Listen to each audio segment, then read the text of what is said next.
ಚಿತ್ರಕಲಾ ಶಿಕ್ಷಕರ ಸಂಘದ ವತಿಯಿಂದ ತುಮಕೂರಿನಲ್ಲಿ ಇಂದು ಒಂದು ದಿನದ ಕಾರ್ಯಾಗಾರ ಆಯೋಜಿಸಿತ್ತು.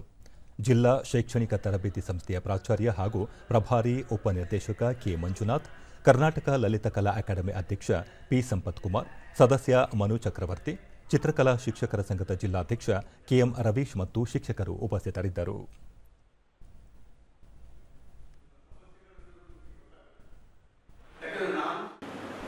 ಬಳಿಕ ಪಿ ಸಂಪತ್ಕುಮಾರ ಚಿತ್ರಕಲೆಯಂಥ ಚಟುವಟಿಕೆಗಳನ್ನು ಮಕ್ಕಳಿಗೆ ಹೇಳಿಕೊಡುವ ಮೂಲಕ ಅವರ ಉತ್ತಮ ಭವಿಷ್ಯ ರೂಪಿಸಲು ಸಹಕಾರಿಯಾಗಲಿದೆ ಎಂದರು.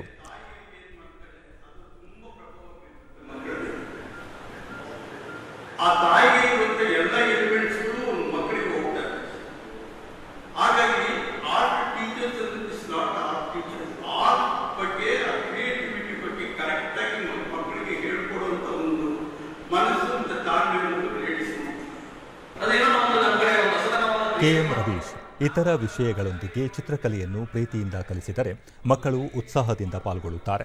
ಶಿಕ್ಷಕರು ಮಕ್ಕಳನ್ನು ಪ್ರೀತಿಯಿಂದ ಚಿತ್ರಕಲೆಯ ಕಡೆಗೆ ಗಮನ ಸೆಳೆಯಬೇಕು ಎಂದು ಹೇಳಿದರು.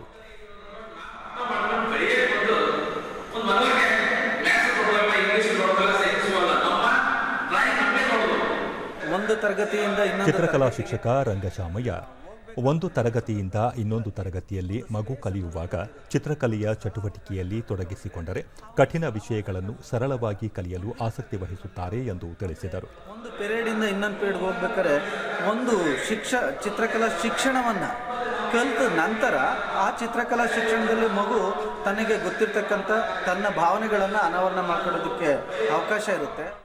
ಪ್ರತಿ ತಿಂಗಳು ಕೂಡ ಇನ್ನೋರ್ವ ಚಿತ್ರಕಲಾ ಶಿಕ್ಷಕಿ ಹೇಮಾ, ಇಂದಿನ ಮಕ್ಕಳಿಗೆ ಚಿತ್ರಕಲೆಯೊಂದಿಗೆ ಇತರ ಕಲೆಗಳನ್ನು ಪರಿಚಯಿಸುತ್ತಾ ಬೋಧನೆ ಮಾಡಿದರೆ ವಿದ್ಯಾರ್ಥಿಗಳ ಶೈಕ್ಷಣಿಕ ಪ್ರಗತಿ ಉತ್ತಮವಾಗಿರುತ್ತದೆ.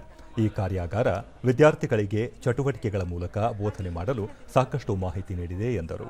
2020 ಬಂದ ನಂತರದಲ್ಲಿ ಕಲೆಗೆ ಹೆಚ್ಚಿನ ಪ್ರಾಮುಖ್ಯತೆಯನ್ನು ಬರುತ್ತದೆ ಶಿಕ್ಷಣ